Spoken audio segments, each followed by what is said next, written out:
বন্ধুরা, আমি সুকন্যা আজকে তোমাদের সাথে নিয়ে চলে এসেছি আজকে একটা নতুন রেসিপি। আমার চ্যানেলে আজকে কোনো ব্লগ না, আজকে তোমাদের সাথে শেয়ার করব এই ঠান্ডার মরশুমে ঘরে বানিয়ে ফেলো একটা সুন্দর অরেঞ্জ ফ্লেভারের কেক। তো আমি এখানে কনডেন্স মিল্ক দিয়ে কেক বানাচ্ছি, তো চিনি ইউজ করব না এখানে। আর একটুখানি ক্যারামেলস বানিয়ে নিয়েছি কালারের জন্য। তো এখানে বাটার, এখানে নিয়ে নিয়েছি বেকিং পাউডার, অরেঞ্জ ফ্লেভার, আর এখানে নিয়ে নিয়েছি অরেঞ্জ সিরাপ। সমস্ত কিছু দিয়ে বানাবো আজকের কেকটা। প্রথমেই দিয়ে নিলাম এখানে কনডেন্স মিল্ক আর তার সাথে কিছুটা বাটার। চিনির বদলে আমি কনডেন্স মিল্ক আর বাটারটাকে ভালো করে ফেটিয়ে নেব। দেখতেই পাচ্ছ, এরকম করে ফেটিয়ে নিয়ে এর মধ্যে আমি অ্যাড করলাম 1 কাপ ময়দা, তার মধ্যে অ্যাড করলাম 1 চামচ বেকিং পাউডার, আর তার মধ্যে অ্যাড করব 1 কাপ চামচ আমের খাওয়ার সোডা। এটা পুরোটাই তোমাদের আন্দাজ অনুযায়ী দেবে। যতটা পরিমাণে তোমরা ময়দা নিচ্ছ সেই পরিমাণে কিন্তু তোমরা সমস্ত কিছু পরিমাণ দেবে। আমি যেহেতু 1 কাপ ময়দায় করলাম, তাই জন্য আমি 1 চা চামচ করে সমস্ত কিছু অ্যাড করলাম। আর মিষ্টি যে যেমন খেতে ভালোবাসো সেরকম দেবে। দেখতেই পাচ্ছ, ভালো করে ফেটিয়ে নিয়ে কিন্তু একদম মিশ্রণটা রেডি হয়ে গেছে। এর মধ্যে আমি দিয়ে দিচ্ছি একটু অরেঞ্জ ফুড কালারের জন্য। সেটা অপশনাল, তোমরা যদি নর্মাল খেতে চাও নর্মাল কালারেও কিন্তু করতে পারো। আমি একটু ফুড কালার ইউজ করলাম অরেঞ্জ কালারে।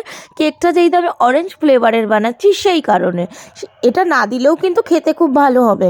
আর এর সাথে আমি কিছু আমন্ড বাদাম কুচিয়ে নিয়েছি, আর সাথে কিছু কাজু বাদাম কুচিয়ে নিয়েছি। এবার আমন্ড আর কাজু বাদামটা এই মিশ্রণের ওপর দিয়ে দিলাম।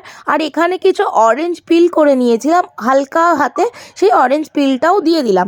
দিয়ে এবার ভালো করে যেই মিশ্রণটা আছে এটার ওপরে আমি একটুখানি দিয়ে দিচ্ছি ময়দা।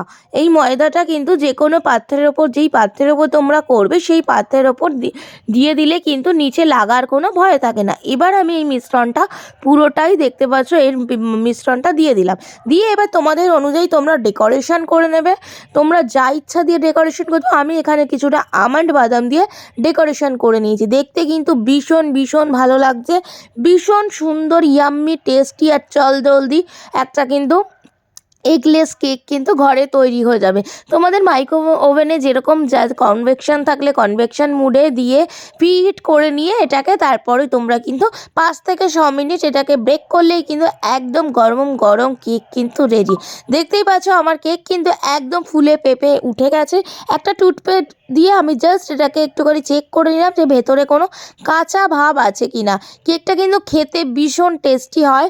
আমি ফার্স্ট টাইম ট্রাই করলাম, আমার কিন্তু ভীষণ ইয়াম্মি হয়েছে। দেখতেই পাচ্ছি একটু ঠান্ডা হয়ে গেছে, আমি হাত দিয়ে দেখে নিচ্ছি পুরোটা কিন্তু হয়েছে কি না। পুরো কেক কিন্তু আমার একদম রেডি। এবার আমি তোমাদেরকে একটা থালায় ঢেলে কেটে দেখাবো কেকটা কতটা সফট অ্যান্ড নরম হয়েছে।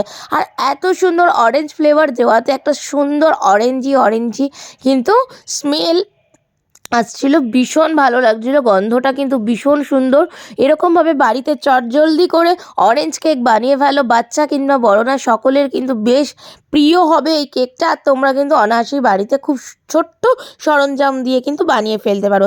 যদি আমার ভিডিওটা তোমাদের ভালো লেগে থাকে, একটা ছোট্ট লাইক, একটা ছোট্ট শেয়ার, একটা ছোট্ট কমেন্ট করে অবশ্যই